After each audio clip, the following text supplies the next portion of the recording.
Okay sir. வணக்கம். இன்னைக்கு நம்ம போன கிளாஸ்ல பார்த்தோம். நிறைய முதல் 25 கொஸ்டின்கான பதில் எல்லாத்தையும் பார்த்தோம். யாராச்சும் போன கிளாஸ் அட்டென்ட் பண்ணலன்னா யூடியூப்ல யூடியூப் சாரோட யூடியூப்ல போய் நம்ம பார்க்கலாம். எப்பயுமே கிளாஸ் வந்து அவைலபிள் தான். நம்ம யூடியூப்ல இருக்கும். அப்படி நம்ம குரூப்லயுமே சென்ட் பண்ணுவோம். ஸோ அதனால நம்ம பிரச்சனை இல்லை. நீங்க அதை பார்த்துக்கலாம். இப்போ நம்ம 26ல இருந்து 40 கேள்வி வரையும் பார்க்க போறோம். கொஞ்சம் விளக்கமா நிறைய 40 இந்த கேள்வியில பாத்தீங்கன்னா நிறைய ஆசிரியர்களோட பத்தி இருக்கு. சில கேள்விகள் பத்தி இருக்கு. இலக்கணம் ரொம்ப கம்மி. ஆசிரியர் இருக்கிறதுனால நான் ஆசிரியர் குறிப்பு தரேன். எல்லாரும் உங்களோட நோட்ல பண்ணீங்க. ஏன்னா ஒரு ஒரு நல்ல விஷயம் என்ன தெரியும்னா, குரூப் 4 பொறுத்தவரையும் கொஸ்டின் வந்து ரிப்பீட் ஆகும். நான் கேள்விப்பட்ட வரையும் எனக்கு அந்த அளவுக்கு இது கிடையாது. தமிழ்ல ஓரளவு படிச்சிருக்கனால சொல்றேன். குரூப் 4 பொறுத்தவரையும் இட்ஸ் ரிப்பீட்டபிள். கொஸ்டின் வந்து அதிகமா ரிப்பீட் ஆகும்னு கேள்விப்பட்டிருக்கேன். ஸோ அதனால நீங்க என்ன பண்ணலாம், தாராளமா ஒரு வாட்டி கொஸ்டின் படிச்சீங்கன்னா அந்த கொஸ்டினுக்கான விளக்கம் தெரிஞ்சுக்கணும், அதோட ஆசிரியர்களுக்கான குறிப்பு தெரிஞ்சுக்கணும். இது ரெண்டு தெரிஞ்சாதான் நீங்க வந்து அடுத்த எக்ஸாம்ல வரப்போ அதோட நீங்க பலனை அனுபவிக்கலாம். ஸோ வெறுசா கொஸ்டின் பார்க்கறதோ ஆன்சர் பண்றதோ விஷயம் இல்லை. ஆன்சருக்கான விளக்கத்தை பார்க்கணும். அப்பதான் நம்மளால கொண்டு போகலாம். ஸோ அந்த மாடல்ல தான் நம்ம கிளாஸ் நடத்துறோம். சரி, போன கிளாஸ் அடுத்தடுத்த வகுப்புகளை நம்ம இலக்கணமா கொண்டு போவோம். 1-2 இலக்கணங்களை கொண்டு வரேன். அணி அப்புறம் வந்து மற்ற இலக்கணங்களை வந்து நான் ஆரம்பிக்கிறேன். ஸோ அதையும் நம்ம பார்த்துக்கலாம். ஒன்றும் பிரச்சனை கிடையாது. ஸோ இப்ப முதல்ல 26வது ஒரு விஷயம்.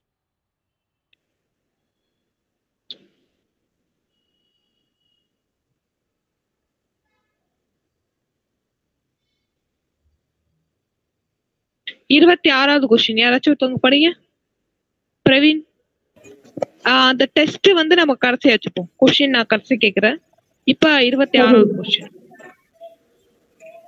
வளவன் ஏவ வானூர்தி எனும் பாடல் வரி இடம்பெற்ற நூல். வளவன் ஏவ வானூர்தி அப்படிங்கிற நூல் வந்து எங்கேருந்து இடம்பெற்றிருக்குன்னா புறநானூற்று பாடல்ல இடம்பெற்றிருக்கு. வளவன் ஏவ வானூர்தி அப்படின்னு சொல்லிட்டு இந்த பாடல் வந்து இடம்பெற்றிருக்கு. அந்த அந்த புறநானூறு அப்படிங்கிறத பத்தி நம்ம பார்ப்போம். எல்லாரும் எழுதிக்கோங்க. இந்த புறநானூறுங்கிறது சங்க இலக்கிய நூல்கள்ல ஒண்ணு. சங்க இலக்கிய நூல்கள்ல பழங்காலத்து நூல்கள், சங்க இலக்கியம் அப்படி சொல்றது.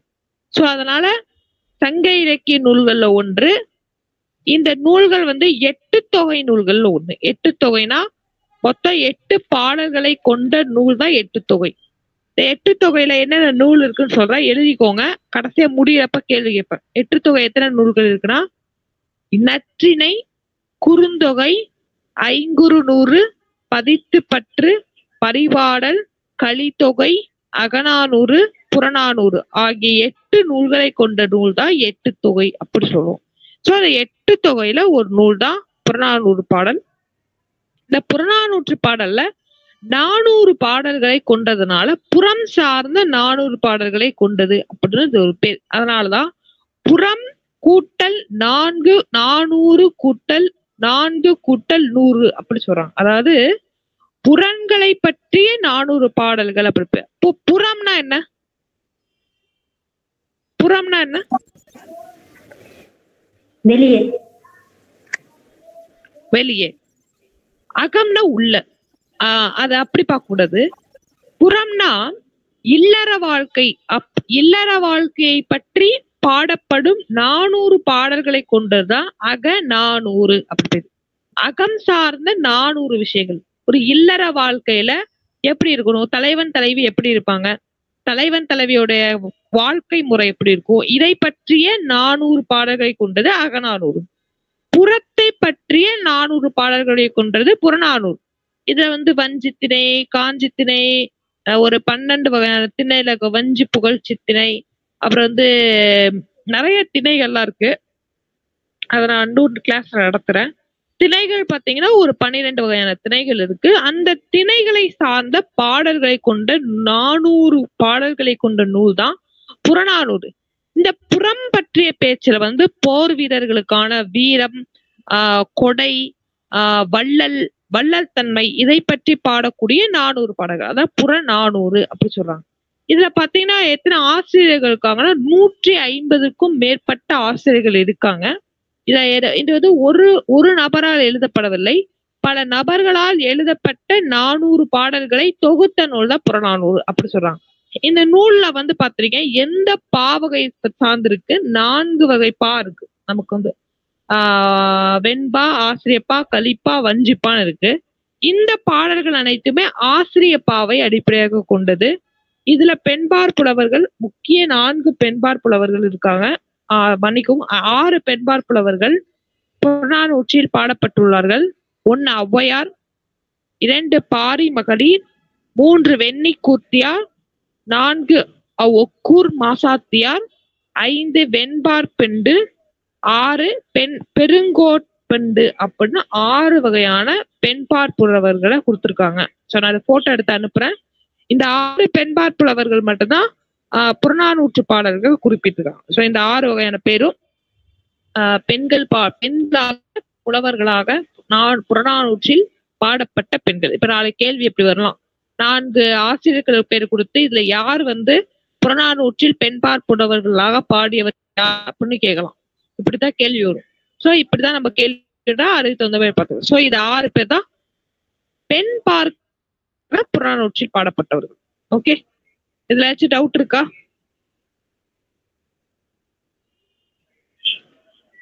இதுல ஏதாச்சும் டவுட் இருக்கா? கேக்குதா? கேக்கலையா? கேக்குது சார். கேக்குதா? Okay okay okay. Next question.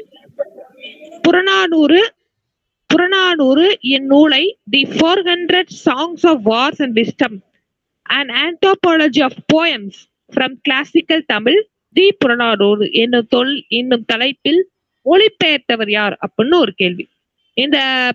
இது வந்து ஒரு தமிழ் நூல்ல இருந்து ஆங்கில நூலுக்கு மொழிபெயர்த்தவர் யார் அப்படின்னு கேட்டிருக்காங்க. இது யார் மொழிபெயர்த்தா? இந்த நூலை மொழிபெயர்த்தவர் யார்?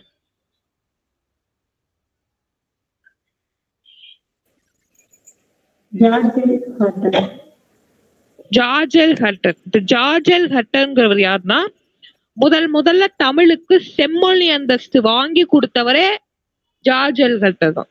முதல்ல செம்மொழி அந்தஸ்து வாங்கி கொடுத்தவர் யாரு? George L hatter. சோ இவரை பத்தி தெரிஞ்சுக்கணும். இந்திய அரசுக்கு கடிதம் எழுதினார். இவர் தமிழுக்கு வந்து செம்மொழி அந்தஸ்து கொடுக்கணும், தமிழ் செம்மொழி அப்படி சொல்லி முதல்ல நமக்கு பரிந்துரை பண்ணவரு ஜார்ஜ் எல் ஹட்டர் தான். இவர் ஒரு அமெரிக்கர். 2004 இவருக்கு பத்மஸ்ரீ விருது வழங்கப்பட்டுள்ளது.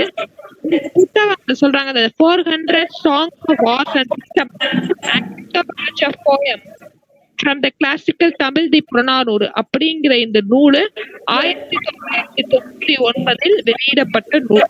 இந்த நூல் வந்து மியூட் பண்ணிக்கோங்க, கேள்வி கேட்கிறப்ப மைக் ஆன். ஓகே. இந்த நூலை வந்து மொழிபெயர்த்து அந்த மொழிபெயர்த்த நூல் தான் வந்து தி 400 songs of wars and wisdom. இந்த நூல் பாத்தீங்கன்னா தமிழ்ல உள்ள நூலை மொழிபெயர்த்திருக்கார் ஜார்ஜ் எல் ஹட்டர். தமிழை வளர்த்த சில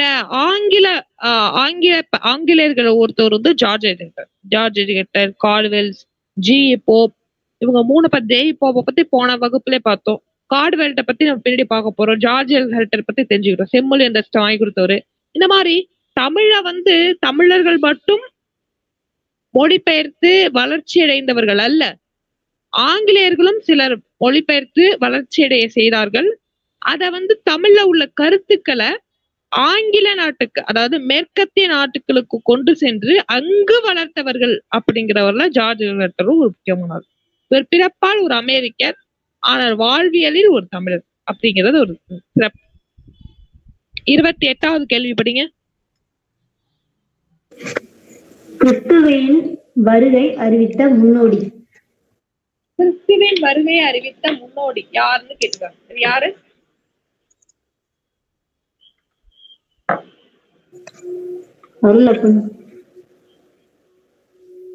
அருளப்பன். அப்படின்னு சொல்றாங்க. இதுல வந்து அருளப்பன்ங்கிறது மென்ஷன் பண்ணிருக்காங்க. ஆனா டிஎன்பிஎஸ்சி ஒரு பிழை பண்ணி, பிழைனா இந்த மாதிரி ஒரு கொஸ்டின்ல அரிதறிது மானிடரா பிறப்பது போல இந்த மாதிரி கொஸ்டின்ல அரிதறிதாக வரும். இந்த கொஸ்டின் வந்து கிறிஸ்துவத்தின் வருகையை அறிவித்த முன்னோடி யாருன்னா யோவான். ஆனா எப்படி சார் நீங்க தப்புன்னு சொல்றீங்கன்னா, யோவான்கிறவருடைய சிறப்பு பெயர் தான் அருளப்பன். யோவான்கிறவர் தான், அவருடைய முழு பெயர் திருமுழக்கு யோவான் அப்படி பேர். நோட் பண்ணிக்கோங்க. யோவானுடைய முழு பெயர் திருமுழக்கு யோவான் அப்படின்னு பேரு. இவருடைய சிறப்பு பெயர் அருளப்பன் அப்படி சொல்றாங்க. இவருடைய சிறப்பு பெயர் அருளப்பன் அப்படி பேரு. வீரமாமுனிவருடைய நூல்ல இவருக்கு வீரமாமுனிவருடைய நூல்ல தான் இவருடைய கதாபாத்திரம்லாம் வரும். வீரமாமுனிவர் கிறிஸ்துவ மதத்தில் ஏற்பட்ட புரட்சியை தனது நூல்களில் எழுதியுள்ளார். அது இந்த வீரமாமுனிவர் தனது நூலில் முக்கிய கதாபாத்திரமான ஒருவர் அருளப்பன் அப்படி சொல்ற. அருளப்பன் யாரு? யோவான் அப்படிங்கிறது. யோவானுடைய சிறப்பு பெயர் அருளப்பன். அந்த யோவானுடைய முழு பேர் திருமுழக்கு யோவான்னு பேர். புரியுதா? ஓகே. அந்த வீரமாமுனிவருடைய அவருடைய நூல்ல எப்படி கொடுத்திருப்பாங்கன்னா கருணையன் அப்படின்னு பேர். வீரமாமுனிவர் வந்து யோவானோ அருளப்பனோ அவர் பேர்ல குறிப்பில்ல அந்த புத்தகத்துல. அந்த புத்தகத்துல வந்து அவர் எழுதியிருக்க இது வந்து என்னன்னா கருணையன் அப்படிங்கிற பேர்ல தான் அந்த வீரமாமுனிவர் கதாபாத்திரத்தை வடிவமைத்துள்ளார். அவருடைய அந்த கருணையன், அதாவது யோவானுடைய அம்மா அப்பா பேர் என்னன்னா எலிசபெத் அம்மையார் அப்படிங்கிறது தான் அவங்க அம்மா பேர். யோவானுடைய அம்மா பேரு எலிசபெத் அம்மையார் பேரு. இவங்க ரெண்டு பேரும் கனகத்தன் அப்படிங்கிற புத்தகத்தை எழுதியிருக்காங்க. நோட் பண்ணிக்கணும். நான் மறுபடியும் கேட்பேன், முடியிறப்ப கேள்வி கேட்பேன். இந்த வீரமாமுனிவர் எழுதிய நூல் பேரு தேம்பா அணின்னு சொல்லுவாங்க. தேம்பாவணி அப்படி சொல்லுவாங்க. அதை பிரிச்சோம்னா எப்படி சொல்லலாம்? தேம்பா கூட்டல் அணி அப்படின்னு சொல்லலாம். தேன் கூட்டல் பா கூட்டல் அணி, தேனை கொண்ட அணி அப்படின்னு சொல்றாங்க. தேன் கூட்டல் பா கூட்டல் அணி அப்படின்னு சொல்றாங்க. இவர் கிறிஸ்தவ மதத்தை எழுதியுள்ளார். இந்த கிறிஸ்தவ மதத்தில் யார் பாட்டுடை தலைவன்னா சூசையப்பர் அப்படிங்கிறது அந்த நூலுடைய பாட்டுடை தலைவன். பாட்டுடை தலைவன்னா யாரு? பாட்டுடை தலைவன்னா அந்த பாட்டுடைய தலைவனாக இருக்கக்கூடியவர். அந்த சாப்டர் எல்லாம் அவதான் ஹீரோ. சோ அதான் வந்து சூசையப்பர் அப்படிங்கிறது. அவருடைய இயற்பெயர் வந்து யோசாப்பினை வளையன் அப்படின்னு சொல்லுவாங்க. வளையன் அப்படின்னு சொல்லுவாங்க. இந்த வீரமாமுனிவர் எழுதிய தேம்பாவணி எப்படின்னா 3 காண்டங்களை உடையது, 36 படலங்களை உடையது, 36,015 பாடல்களை கொண்டது. எத்தனை காண்டம்? காண்டம்னா பாட் அப்படின்னு அர்த்தம். 3 காண்டங்களை கொண்டது. அதுல நீங்க மெமரி பண்ணிக்கலாம்.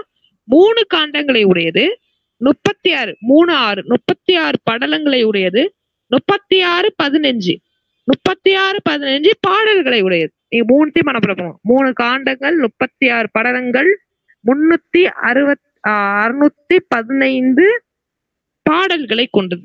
இது வந்து இந்த நூல்கள் எல்லாம் 17ஆம் நூற்றாண்டில் இயற்றப்பட்டதாக வரலாறு குறிப்பிடுகிறது. இதுல குழப்பம் இருக்கா? யோவான் யாரு?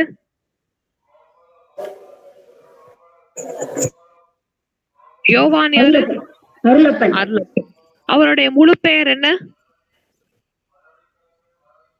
யோவானுடைய அவ்வளவுதான். Very good. தேம்பாவணியை யார் எழுதுனா? எலிசபெத். தேம்பாவணி யார் எழுதுனா? வீரமாமுனிவர். Very good. இவர் எழுதிய நூல்ல யார் பாட்டுடை தலைவன்?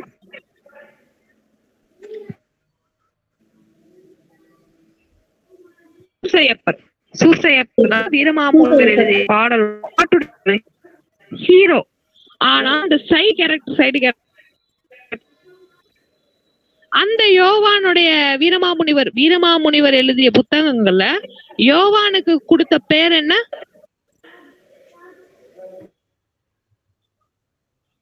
யோவானுக்கு கொடுத்த பேர் என்ன?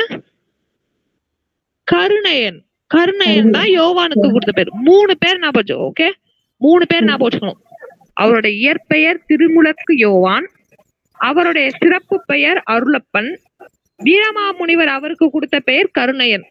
3 பேரை கொண்டவர் தான் யோவான். அவ்வளவுதான். சிம்பிளா புரிஞ்சுக்கோங்க. யோவானுடைய அம்மா பேரு எலிசபெத் அம்மையார். யோவானுடைய அம்மா பேரு எலிசபெத் அம்மையார். ஓகேவா? தேம்பாவணி யார் எழுதுனா வீரமாமுனிவர். அதுல பாட்டுடை தலைவன் யாரு? சூசையப்பர். அதுல எத்தனை பாடல்களை கொண்டது? 3615. ஆமா. 3 காண்டங்களை கொண்டது, 36 படலங்களை கொண்டது. அவ்வளவுதான். இந்த நூல் எப்ப எந்த நூற்றாண்டில் கொண்டு வந்தது? 17ஆம் நூற்றாண்டு. 17ஆம் நூற்றாண்டு. Very good, super. இப்படிதான் இருக்கும். இத வீரமாமுனிவர் எழுதிய வீரமாமுனிவருடைய இயற்பெயர் என்னன்னா கண்டஸ்து சோசப விசிகி அப்படின்னு பேரு. கண்டஸ்து சோசப் பெரிஸ்கி அப்படிங்கறது அவரோட பேர். அவர் எழுதிய என்னென்ன நூல்லாம் அவர் எழுதியிருக்காரு பாருங்க. அகராதியின் சதுரகராதி அப்படின்னு ஒரு நூல் இருக்கு. 4 நூல்கள் எழுதிக்கோங்க. அகராதி, சதுரகராதி,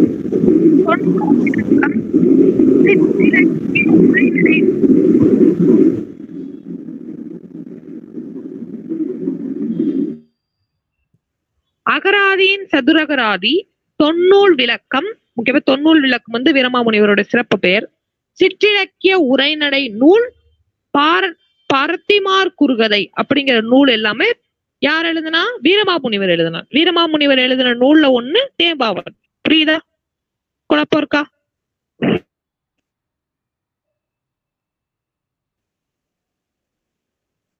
இதுல ஏதாச்சும் குழப்பம் இருக்கா?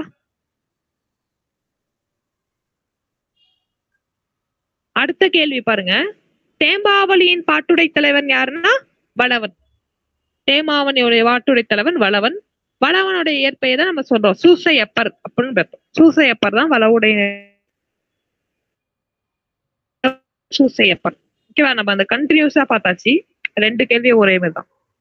30வது கேள்வி யாராச்சும் ஒருத்தவங்க படிங்க. ராஜி அப்படின்னு ஒருத்தவங்க இருக்காங்க, படிங்க.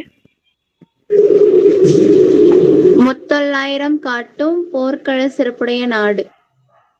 முத்தொள்ளாயிரம் பாட்டுடைய போர்க்கள அந்த போர்க்கள சிறப்புடைய நாடு கேட்டுக்காங்க.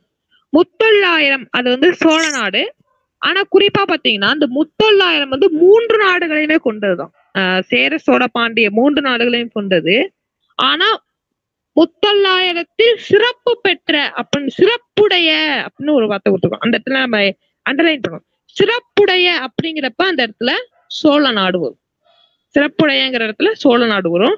சோ சோழ நாட்டை பற்றி படிக்கிறாங்க. இது மொத்தம் 2700 பாடல்களை கொண்டதுதான் முத்தொள்ளாயிரம் அப்படின்னு சொல்றாங்க. இது சோழ நாட்டை உடையது அப்படிங்கறத தெரிஞ்சுக்கணும். ஓகேவா? நெக்ஸ்ட் 31வது கேள்வி யாராச்சும் ஒருத்தம் பண்ணீங்க.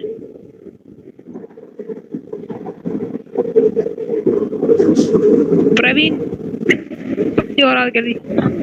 தேரி மொழியார் செல்விதிர் கிளர்ந்து தேர்தல் வேண்டாது குறித்தது தோன்றி புலனென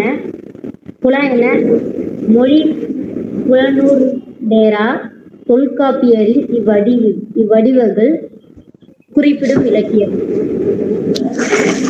இது வந்து இலக்கியம். இது என்ன வகையான இலக்கியம் அப்படி கேட்டிருக்காங்க.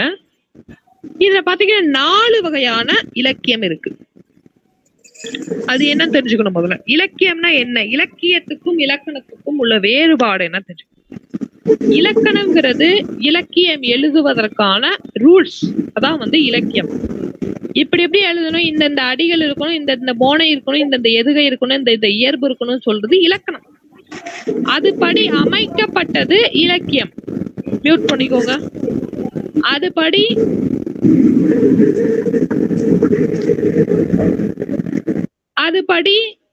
இலக்கியங்களை அமைப்பது இலக்கணம். அந்த இலக்கணத்தில் இந்த 4 வகையான இலக்கணத்தை இங்க காட்டியிருக்காங்க. ஒண்ணு தூது. தூதுனா ஒருத்தவங்க 3 பேர் இருப்பாங்க. அதான் தூது. அதாவது நான் ஒருத்தர் இருப்பேன், நடுவுல ஒருத்தர் இருப்பான், இன்னொருத்தர் இருப்பான். ஒரு பொண்ணு வந்து இன்னொரு பையன்ட்ட சொல்லி இந்த பையன் வந்து அந்த பையன்ட்ட சொல்றது. இல்லைன்னா இந்த பொண்ணு வந்து இன்னொரு பொண்ணை சொல்லி அந்த பொண்ணு இன்னொரு. அதாவது ஒரு விஷயத்தை கடத்துவதற்கு 3வது நபர் இருந்து அது பண்ணாங்கன்னா அது வந்து தூது.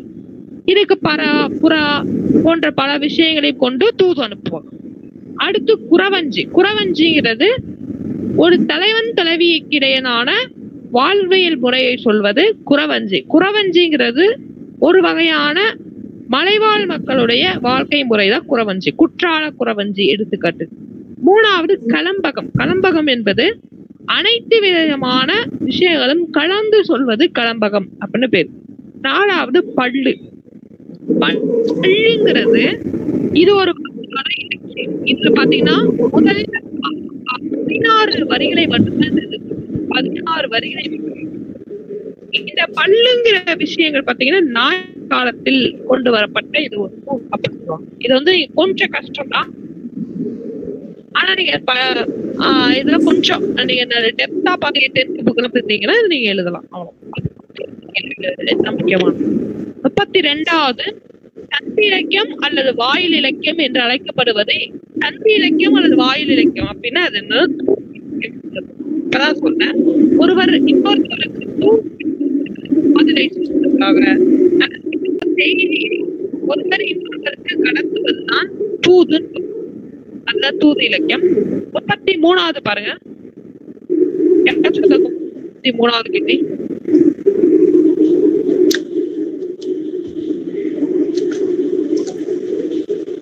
சங்க இலக்கியங்களில் கரகாட்டம் எவ்வாறு அழைக்கப்படுகிறது? கரகாட்டம்னா என்ன தெரியுமா இருக்காச்சும்?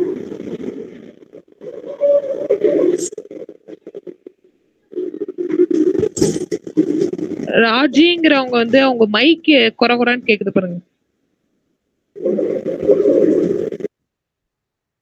ஓகே. சங்க இலக்கியத்தில் கரகாட்டம் என அழைக்கப்படுவது யாது?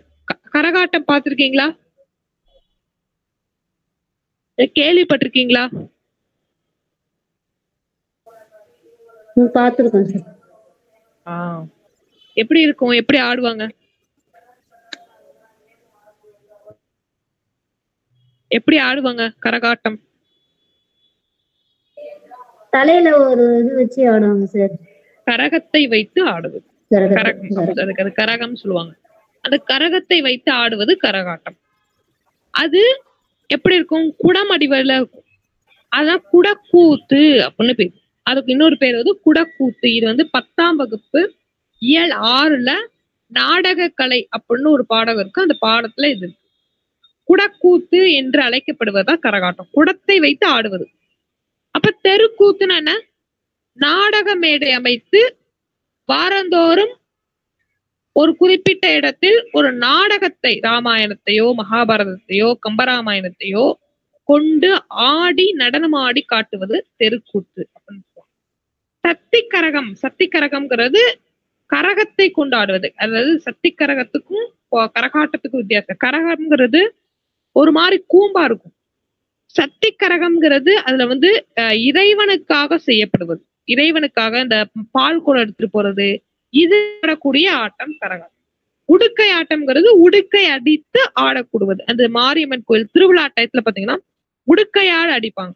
சாமி தீபாராதனை பண்ணும் பொழுதோ சாம்பிராணி போடும் பொழுதோ கரகத்தை உடுக்கையை வைத்து அடிப்பது உடுக்கை ஆட்டம் அப்படின்னு பேரு. அவ்வளவுதான் ஆடுது. இது வந்து நமக்கு குடக்கூத்தும் கரகாட்டமும் ஒண்ணு. அவ்வளவுதான். புரியுதா? ஏதாவது டவுட் இருக்கா? 33 வரை ஏதாவது டவுட் இருக்கா?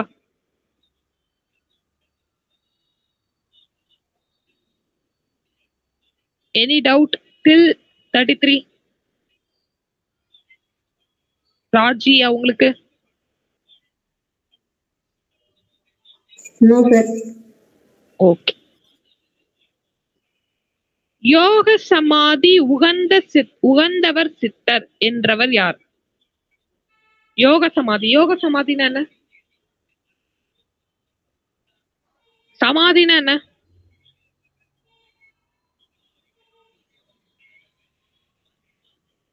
சமாதினா இறந்த நிலைதான் சமாதி இல்லையா? இறந்த நிலைதான் சமாதி. அப்ப யோக சமாதினா உட்கார்ந்த மாதிரியே யோகா பண்றோம்ல அது போலயே அடையக்கூடிய இறப்பு நிலைக்கு பேர் தான் யோக சமாதி சொல்றோம்.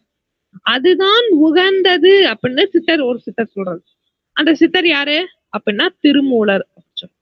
இந்த திருமூலரை பத்தி நமக்கு தெரிஞ்சுக்கணும். திருமூலர் அப்படிங்கிறவர் யாருன்னா சைவ சித்தாந்தங்கள்ல 63 நாயன்மார்கள் இருப்பாங்க. சைவம்னா என்ன, வைணவம்னா என்ன?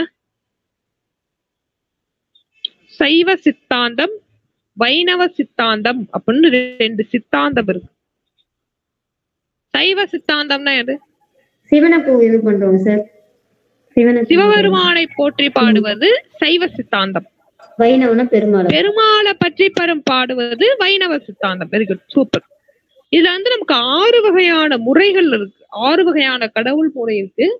முதல் முறை பார்த்தீங்கன்னா சிவன், விஷ்ணு, விநாயக பெருமானை கொண்டு அடிப்படையாக கொண்டது, முருகப்பெருமானை அடிப்படையாக, அம்பாளை அடிப்படையாக கொண்டது. இந்த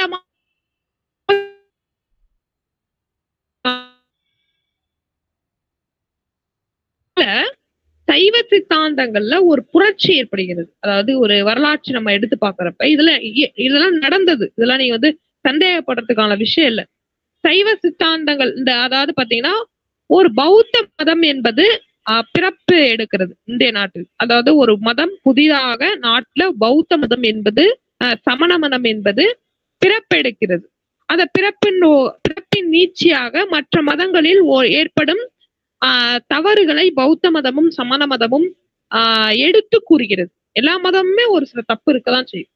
எந்த மதமுமே pure, it's not pure. Hindu மதமா இருந்தாலும் சரி, கிறிஸ்துவ மதமா இருந்தாலும் சரி, இஸ்லாமிய மதமா இருந்தாலும் சரி, பௌத்த மதமா இருந்தாலும் ஏதோ சின்ன விஷயம் ஒரு ஃபால்ட் இருக்கும் இல்லையா? மனித என்பது இந்த மதங்கள்லாம் உருவாக்கியவர் யார்? கடவுளா?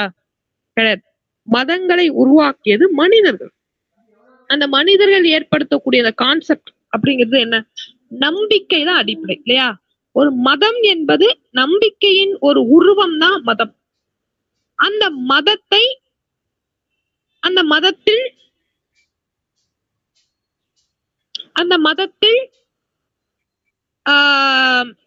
ஏற்படக்கூடிய ஒரு நம்பிக்கை, அது வந்து ஒரு குரூப் ஆஃப் பீப்புள் மேல அந்த நம்பிக்கை வருது. இது இப்படி பண்ணா நல்லது, ஒரு வாழ்க்கைக்கு நல்லது, நம்மளுடைய அறிவு ஞானத்தை பெறுவது எல்லாமே அல்டிமேட். என்னன்னா நம்ம எல்லாருமே எந்த மதத்தில் எதுக்காக போறாங்கன்னா இந்த மதத்தை முழுமையா பின்பற்றணும். அறிவு ஞானத்தை பெறுவதற்கு தான் அது மதம். இந்த ஞானம் என்பது ஒரு ஒழுக்கத்தை கொடுக்கக்கூடியது. ஒருத்தவன் இப்படிதான் இருக்கணும், இப்படிதான் வாழணும், இப்படிதான் இருக்கணும் அப்படி சொல்றதுதான் ஒரு மதம். அந்த மதத்தில் ஏற்படக்கூடிய தவறுகளை சரி செய்வதற்காக 2 மதம் இந்தியாவில் உருவாகிறது, பௌத்த மதம், சமய மதம். அப்ப சமய மதத்தில் பௌத்த மதத்தில் ஏற்படும் போது சைவ மதம், வைணவ மதம், அதாவது உங்களுக்கு புரியுற மாதிரி சொல்றேன், சிவமதம், விஷ்ணு மதம், இந்த 2 மதத்திலையும் இருக்கக்கூடிய தவறுகளை எடுத்து சொல்றாங்க. அதை எடுத்து சொன்னோன்னா அதை சரி செய்யறதுக்காக ஒரு புரட்சி ஏற்படுகிறது. அந்த புரட்சி நீட்சியாக தான் 2 செட் ஆஃப் குரூப்ஸ் வந்து உருவாகுது. ஒண்ணு சிவபெருமானை அடிப்படையாக கொண்டு அவர்களை துதிப்பாடி இந்த மதத்தில் இருக்கக்கூடிய தவறுகளை சரி செய்வதற்காக ஒரு குரூப் வருது. அது பேர் தான் நாயன்மார்கள்னு பேர். அந்த பேர் வந்தவங்க பேரு நாயன்மார்கள். இந்த நாயன்மார்கள்ல மொத்தம் 63 நாயன்மார்கள் வந்திருக்காங்க. எத்தனை நாயன்மார்கள்? 63. சிவபெருமானை போற்றி பாடி 63 பேர் வந்திருக்காங்க. விஷ்ணு பெருமானை போற்றி பாடி நாயன்மார்கள் அப்படின்னு 11 பேர் வந்திருக்காங்க. எத்தனை பேரு? 11 பேர். இதுல சிவபெருமானை போற்றி பாடிய 63 பேரை நோட் பண்ணிக்கோங்க. 63 பேர்ல 2 பெண்மணிகள், ஒண்ணு வந்து காரைக்கால் அம்மையார், இன்னொன்னு மங்கையர்க்கரசி நாச்சியார் அப்படிங்கிற 2 பேர் வந்து, இன்னொரு 3 பேர் இருக்காங்க, அதை பார்த்து சொல்றேன். அதுல முக்கியமான 2 பேர் வந்து காரைக்கால் அம்மையார், மங்கையர். நாயன்மார்கள் ஆழ்வார்கள்ல பாடப்பட்டவர்கள் ஒரே ஒரு ஆள் தான் பெண்மணி, ஆண்டாள். ஆண்டாள் பத்தி தெரியுமா? ஸ்ரீவில்லிபுத்தூர் யாருக்கெல்லாம் போயிருக்கீங்க? ஸ்ரீவில்லிபுத்தூர் அந்த சைடு போயிருந்தா பாருங்க, உங்க கோயில கூட பண்ணுவாங்க. ஆண்டாள்ங்கிற சன்னதி இருக்கும். ஆண்டாள் அப்படிங்கிறது அம்பாளுடைய உருவம். நாயன்மார்கள் ஆழ்வார்கள்ல ஒரே ஒரு பெண்மணி ஆண்டாள். அப்படி வந்து இந்த புரட்சி ஏற்பட்டு இந்த சமயத்தில் ஏற்பட்ட தவறு திருத்தங்களை சரி செய்து ஒரு நல்ல ஒரு மதத்தை உருவாக்குனாங்க. சோ அதுல ஒருத்தவர் தான் அந்த 63 இதுதான் வந்து ஒரு அடிப்படை பேசிக் கான்செப்ட். சோ வைணவ சைனவம் 2 பேர் உருவாங்க. வைணவம் சைவம் அப்படின்னு 2 பேர் இருக்காங்க. புத்த மதம் சமய மதம் உருவாகுது. அதுல ஏற்படக்கூடிய தவறுகளை சுட்டி காட்டுறாங்க. அந்த தவறுகளை சரி செய்து கொண்டு ஒரு எழுச்சி பெறுவதற்காக ஒரு 2 குரூப் உருவாகும். ஆழ்வார்கள் அப்படி சொல்றோம். இந்த நாயன்மார்கள்ல ஒருத்தவர் தான் இந்த திருமூலர் அப்படின்னு சொல்றாங்க. இந்த நாயன்மார்கள்ல ஒருத்தவர் தான் திருமூலர். அதே போல 18 சித்தர்கள் இருக்காங்க நம்ம நாட்டுல. 18 சித்தர்கள், பிரதான 18 சித்தர்கள் கோடி, அதை நம்ம சொல்ல முடியாது. பல கோடி சித்தர்களுடைய நாடு நம்ம நாடு. அதுல ஒருத்தவங்க யாருன்னா 18 சித்தர்கள் ரொம்ப முக்கியமா பிரதான 18 சித்தர்கள் இருக்காங்க. அதுல ஒருத்தவர் யாருன்னா திருமூலர். சோ இவருடைய சிறப்பு என்னன்னா 2 விதமான சிறப்பு. 63 நாயன்மார்கள்லயும் ஒருத்தவர், 18 சித்தர்கள்லயும் ஒருத்தவர் அப்படின்னு சொல்றாங்க. இவருடைய இயற்பெயர் பெருசா தெரியல. இவருடைய இந்த ஜீவசமாதி அடைந்த ஊர் பாத்தீங்கன்னா இடையர் அப்படின்னு சொல்ற இவருடைய சமூகம் எந்த சமூகத்தை சார்ந்தவர்? இடையர் சமூகத்தை சார்ந்தவர். இடையர் அப்படிங்கிற சமூகத்தை சார்ந்தவர். இவர் எழுதிய நூல்கள் பாத்தீங்க நம்பியாண்டவர் நம்பி, திருவந்தாதி அப்படின்னு 2 நூல் இருக்காங்க. நம்பியாண்டவர் நம்பி, திருவந்தாதி அப்படிங்கிற 2 நூல். இவருடைய வருடம் பாத்தீங்கன்னா 5000 வருடம்னு சொல்றாங்க. ஒரு வருடம் பாத்தீங்கன்னா 5000 வருடம். 3000 பாடல்களை இவர் பாடியுள்ளார். 3000 பாடல்களை பாடியுள்ளார். இவருடைய வருடம் பாத்தீங்கன்னா 5000 வருடம் சொல்றாங்க. இந்த திருமுறை, அதாவது இந்த சைவ அருமர்கள், அது என்ன சொல்லுவாங்க? திருமுறை அப்படி சொல்றாங்க. 63 நாயன்மார்கள் சொன்னது அந்த இது திருமுறை.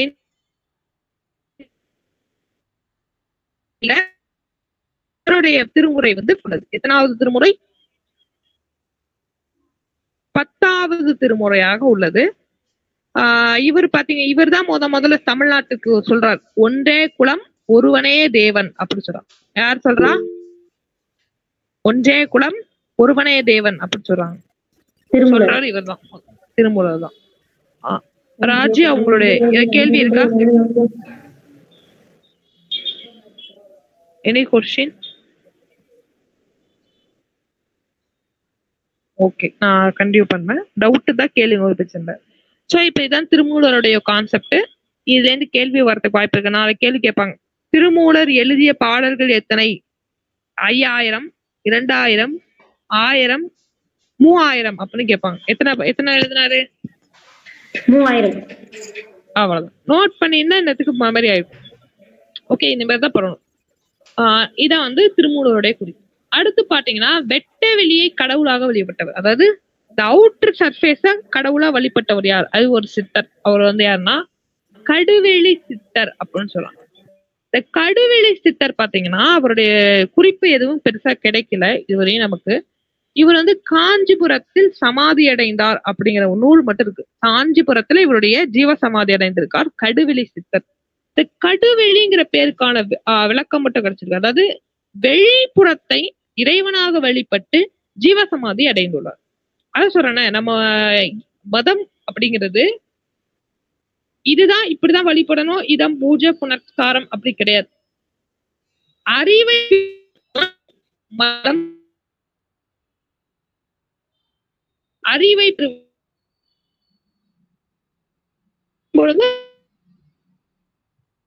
எந்த மதமா இருந்தாலும் நம்ம வந்து ஒரு மதம்ங்கிறது அது நம்ம அதுல கொடுக்கக்கூடிய சித்தாந்தங்களை நம்ம பின்பற்றணும்.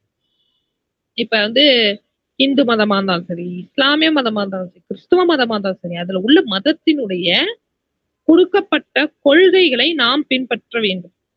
அப்ப அதை பின்பற்றுவதன் மூலமாக அதன் கிடைக்கும் அறிவுதான் ஞானம் அப்படின்னு சொல்றோம்.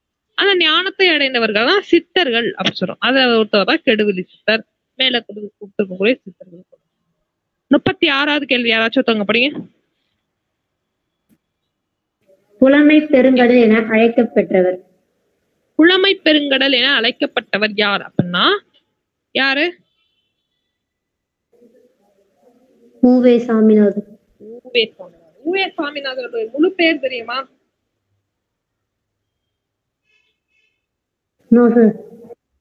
வேற யாருக்காச்சும்? மோனீஸ்வரன் பேசாவுடைய முழு பெயர்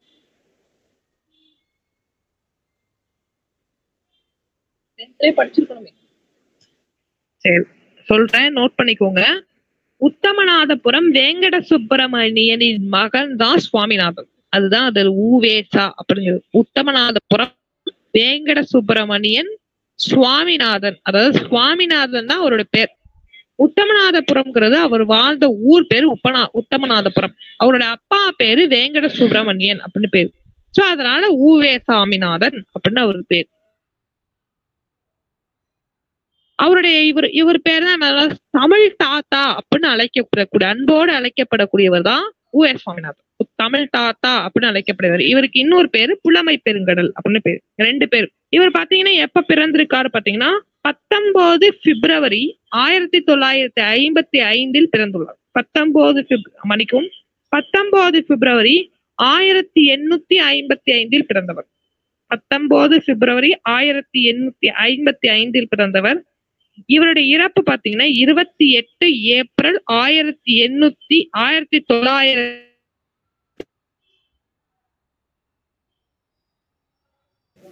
சார் வாய்ஸ் பிரேக் ஆகுது.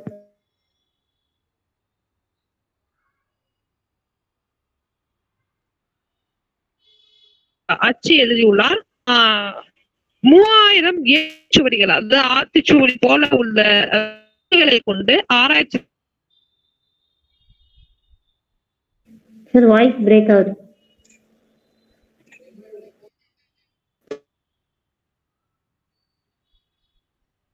கூகுள்ல போட்டாருங்க, உங்களுக்கு தெரியும்.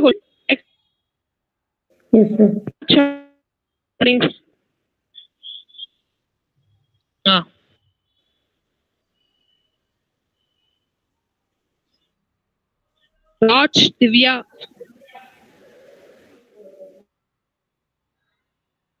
பிரவீன், நீங்க காந்தியடிகள் தமிழகம் வந்த போதெல்லாம் அவரது மேடை பேச்சினை மொழிபெயர்த்தவர்.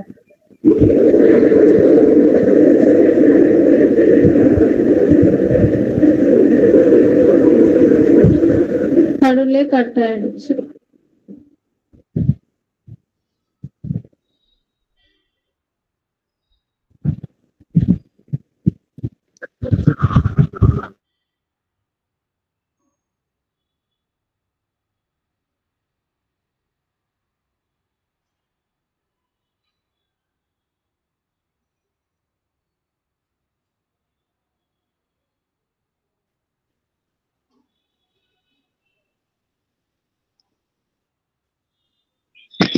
ஓகே, நான் சொல்றேன், நோட் பண்ணிக்கோங்க. காந்தியடிகள்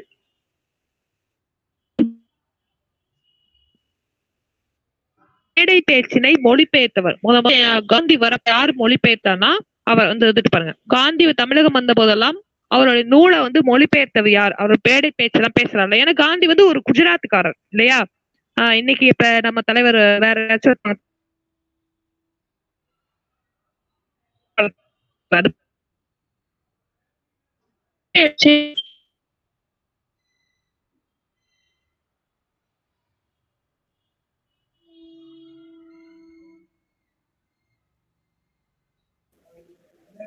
வாய்ஸ் பிரேக் ஆகுது.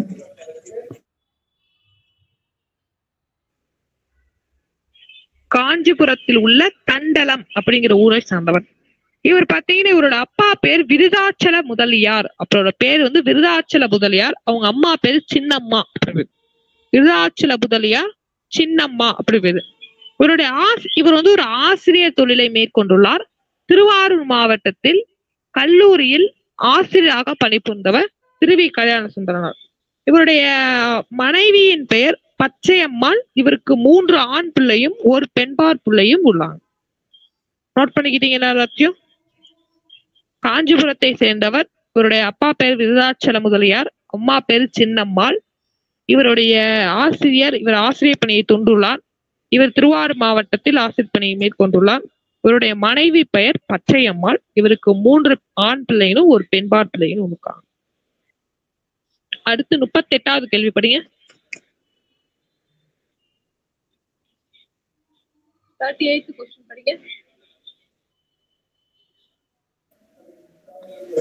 தமிழ் வடமொழியின் மகள் என்று அது தனி குடும்பத்திற்கு உரிய மொழி. சமஸ்கிருத கலப்பின்றி அது தனித்தியங்கும் ஆற்றல் பெற்ற மொழி என கூறியவர். தமிழ் வடமொழியின் மகள் என்று. தமிழ் வந்து ஒரு வடமொழியின் மகள் அல்ல. தமிழ் வந்து வடமொழியின் மகள் அல்ல. அது ஒரு தனி குடும்பத்தினுடைய உரிமொழி. அது ஒரு செப்பரேட் ஃபேமிலி எப்படி சொல்றாங்க. ஆமா, அது திராவிட மொழி இல்லையா? சமஸ்கிருதத்து கலப்பின்றி அது தனித்து இயங்கும் ஆற்றல் பெற்ற மொழி. அதாவது சமஸ்கிருதம் தான் நம்ம நாட்டுல பிரதானமா இந்த மொழி இல்லையா? அதுல இருந்து மாறுபட்ட மொழி அப்படிங்கிற பேர். அவர் யார் சொன்னாங்க? கார்ட்வெல்ஸ் அப்படிங்கிறத சொன்னார். இந்த கார்ட்வெல்ஸ் யார் அப்படிங்க பாக்குறப்ப நம்ம சொல்லிட்டே இருந்தோம், இவரோட ஆங்கில புலவர், ஆங்கில நாட்டை சேர்ந்தவர், மேற்கத்திய நாட்டை சேர்ந்தவர். இவர் 1814 முதல் 1891 வரை வாழ்ந்தவர். இவருடைய பிறப்பு நாடு அயர்லாந்து நாட்டை சேர்ந்தவர். இவர் வந்து லண்டன் மிஷனரி சொசைட்டி என்ற குழுவாக கிறிஸ்துவ மத குழுவுடன் இணைந்து 1838 ஜனவரி 8 சென்னை வந்தார். சென்னைக்கு 1838 ஜனவரி 8 சென்னைக்கு வருகிறார். அப்புறமா இடையங்குடிங்கிற கிராமத்துல போய் இவர் ஆராய்ச்சி பண்ணுகிறார். 50 ஆண்டுகளுக்கு மேலாக இவர் ஆராய்ச்சி பண்ணுகிறார். தமிழ் துறையை சார்ந்து ஆராய்ச்சி பண்ணுகிறார். இவர் தான் முதல்ல திராவிட மொழி அப்படிங்கிற ஒரு கான்செப்டை கொண்டு வரும். திராவிடம் சொல்றாங்களா, இப்ப நம்ம இன்னும் அரசியலா பாக்குறோம். திராவிடம்னா என்ன? திராவிடம்ங்கிறது ஒரு மொழி சார்ந்த ஒரு விஷயம். மொழிகளை கொண்டதுதான் திராவிடம். அதுக்கு சித்தாந்தம் கிடையாது. சித்தாந்தம் வேறு, மொழிகள் வேறு. தெரிஞ்சுக்கணும். சித்தாந்தம்ங்கிறது ஒரு ideology. That ideology should be followed. ஏதோ ஒரு விஷயத்த ஃபாலோ பண்ணா அது சித்தாந்தம். திராவிடம்ங்கிறது சித்தாந்தம் கிடையாது, அது மொழி. அது மொழிகளை அடிப்படையாக கொண்டது. அந்த திராவிட மொழிங்கிற கான்செப்டை கொண்டு வந்து கார்ட்வெல்ஸ் இவர் தான் முதல்ல கொண்டு உள்ளார். அதே மாதிரி பாண்டிய நாட்டு மீன் சின்னம் பொறிச்ச காசை முதல்ல நாட்டுக்கு அறிமுகப்படுத்தியவர் கார்ட்வெல்ஸ். திராவிட மொழியியல் குறித்து ஆராய்ச்சி செய்கிறவர் இவர் தான். இவருடைய விருதுகளாக இன்று விருதுகள் கொடுக்கப்பட்டுள்ளது. அவர் கொடுக்கப்பட்டிருக்க விருதுகள் பாத்தீங்கன்னா திராவிட மொழியில் ஆய்வின் முன்னோடி அப்படிங்கிறத அவர் கொடுத்திருக்காங்க. இவர் எழுதிய நூல்கள் பாத்தீங்கன்னா, ஒரு நிமிஷம், இவர் எழுதிய நூல்கள் பாத்தீங்கன்னா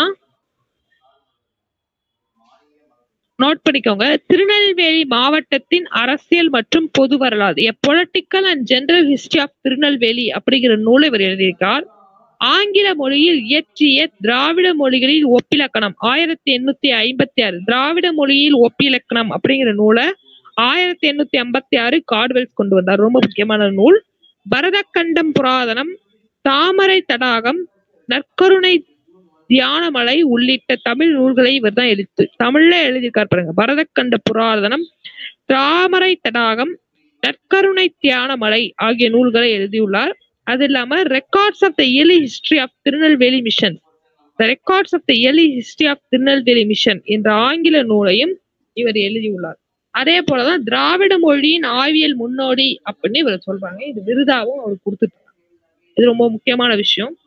கார்ட்வெல்ஸோட பங்களிப்பு அளப்பரியது. திராவிட மொழிங்கிற ஒரு கான்செப்டை கொண்டு வந்த மனுஷனே இவர் தான். அதை நம்ம தெரிஞ்சுக்கணும். Okay, next question. ஒருத்தவங்க படிக்கிற கொஸ்டின் இன்ட்ரெஸ்டிங்கான டாபிக்.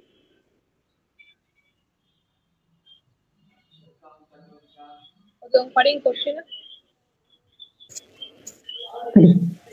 தாதா சாஹேப் பால்கே விருது முதலில் தொடங்கப்பட்ட ஆண்டு எது? தாதா சாஹேப் பால்கே விருது முதல்ல விளங்கப்பட்ட ஆண்டு எது? 1969. தாதா சாஹேப் பால்கே அப்படிங்கிற விருதை பாத்தீங்கன்னா என்னைக்காச்சும் பாத்திருக்கீங்களா? யாராச்சும் ரீசெண்டா கேள்விப்பட்டீங்களா? நியூஸ்ல எல்லாம் வந்துச்சு. நியூஸ்ல பாத்தீங்கன்னா தெரிஞ்சு. ரீசெண்டா நம்ம பிடிச்ச ஹீரோ ஒருத்தர் வாங்கினார்.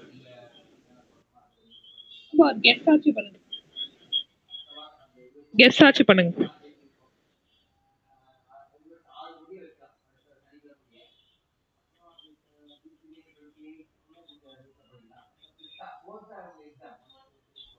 பிரவீன்.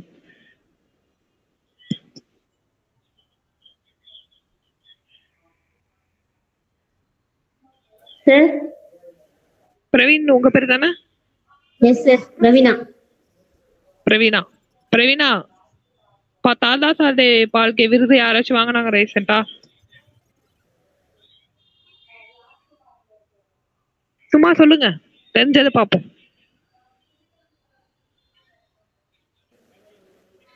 Yes sir. ரஜினிகாந்த். ரஜினிகாந்த் அவர்கள் ரீசெண்டா வாங்கினாரு தாதா சால்கே பால்கே. இது விருது பாத்தீங்கன்னா ரொம்ப உயரிய விருது.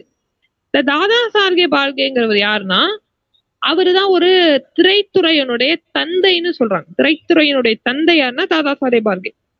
அவருடைய நினைவாக அவருடைய வருடத்திற்கு அவர் வந்து 1969 அவர் முன்னாடியே இறந்துட்டாரு.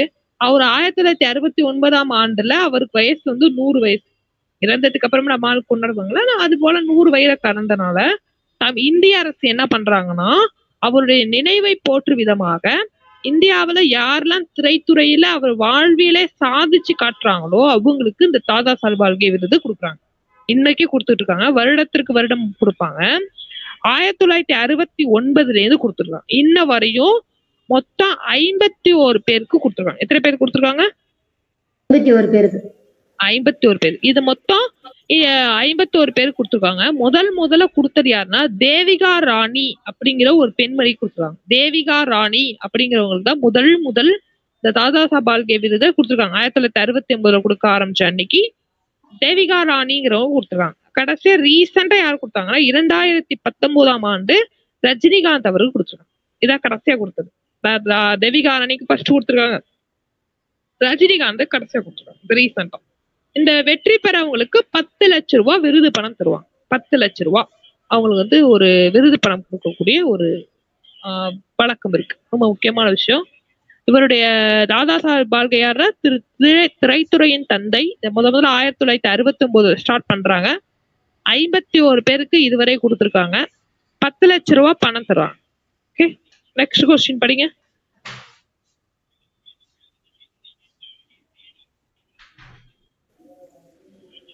நாடக கலையை மீட்டெடுப்பதே தமது குறிக்கோள் என்றவர்.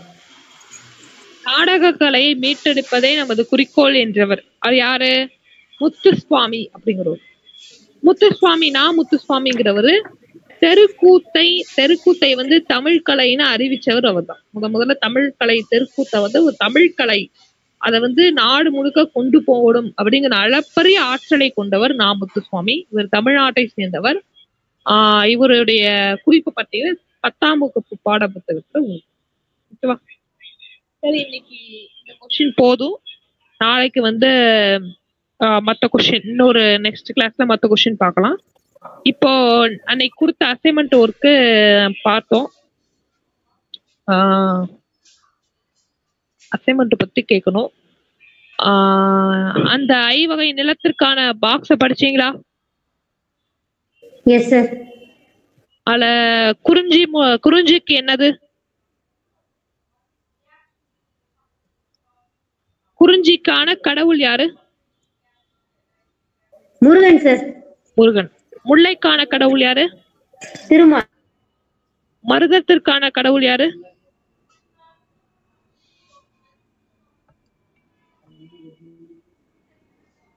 இந்திரன். நெய்தலுக்கான கடவுள் யாரு? வருணன் நினைக்கிறேன். பாலைக்கான நிலத்திற்கு கொற்றவை. கொற்றவைனா யாரு? காளி தான் கொற்றவைன்னு சொல்றாங்க. கொற்றவை, மகிஷாசுர மர்தினி, இந்த பேர்லாம் சொல்லி அழைக்கக்கூடிய விஷயங்கள் வந்து கொற்றவை. Very good. நீங்க தான் சொன்னதை ஒர்க்க பண்ணிருக்கீங்க. நெக்ஸ்ட் கிளாஸ்ல இருந்து எல்லாருமே பண்ண அனுப்புறோம். அதான் என்னோட ஆசை. நம்ம ஏன் எழுத சொல்றோம்னா சும்மா இல்ல, அதை எழுதுனீங்கன்னா அது மெமரி ஆகும். சும்மா அது பண்ணலாம். ஓகே, நெக்ஸ்ட் கிளாஸ் வரப்போ மிச்ச மீதி பார்ப்போம். இன்னைக்கு நடத்தின வரையும் புரிஞ்சுதா?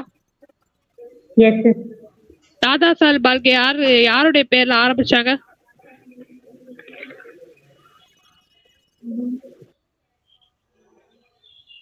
தாதா சாஹேப் பால்கே அப்படிங்கிற விருது யாருடைய நினைவா ஆரம்பிச்சாங்க?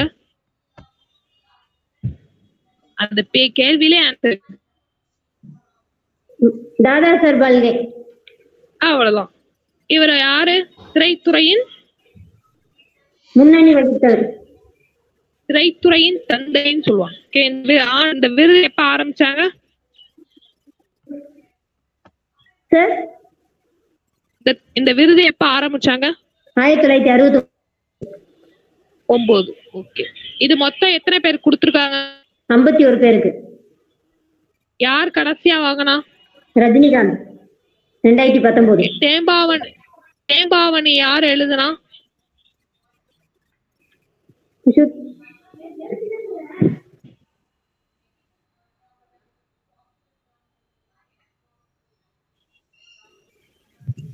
வீரமாமுனிவரா? வீரமாமுனிவர். Yes sir. வீரமாமுனிவர். என்னோட மெமரி நாட் பேட். வீரமாமுனிவர். அப்புறம் அந்த தேம்பாவணி வந்து குறிப்பிட்ட கதாபாத்திரம்.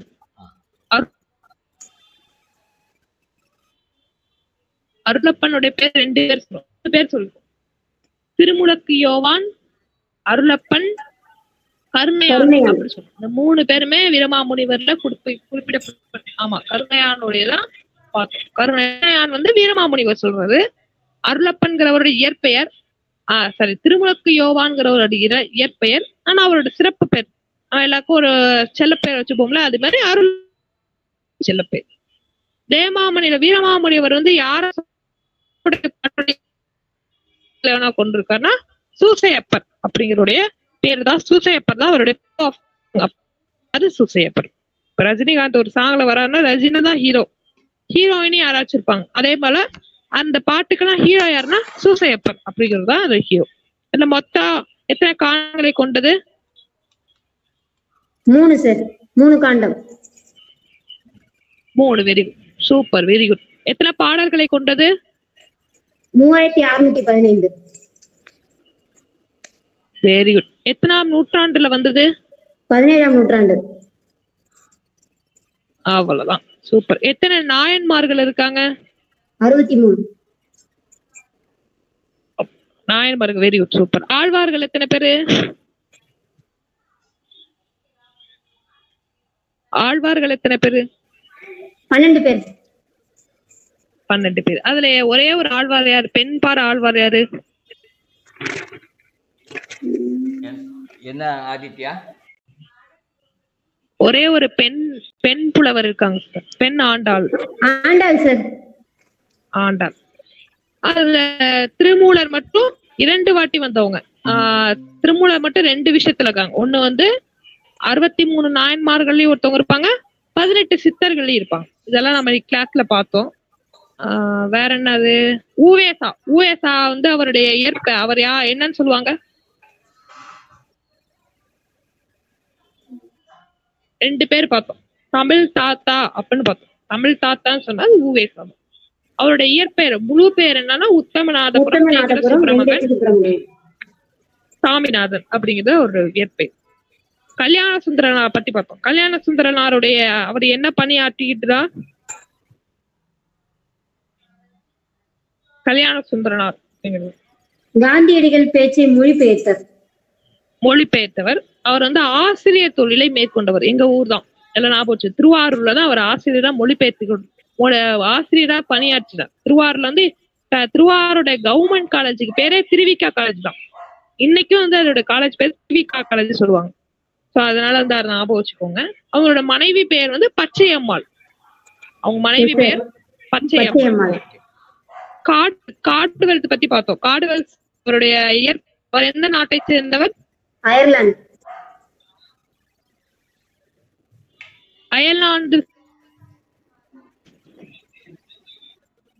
எந்த ஊர்ல வந்து ஆராய்ச்சி பண்ணார்? சென்னைக்கு வந்தார்.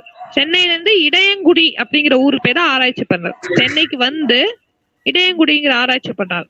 இவர் தான் திராவிட மொழி அப்படிங்கிற ஒரு இதை வந்து கொண்டு வந்தார். ஓகே. நான் முத்துசாமி யாரு?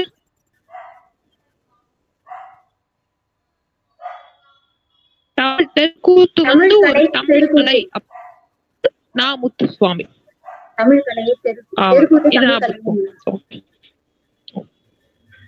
ஓகே, நெக்ஸ்ட் கிளாஸ் வர்றப்போ எல்லாரும் திருவி கல்யாண சுந்தரனார் நோட் பண்ணிக்கோ. திருவி கல்யாண சுந்தரத்தையும் தாதா சார் பால்கே பத்தியும் நீங்க எடுத்துட்டு வந்து சொல்லணும். உங்களுடைய சொல்லிகள்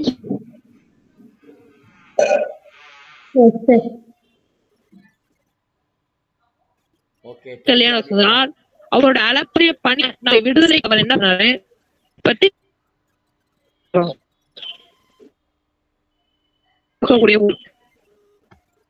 தேங்க்யூ சார்.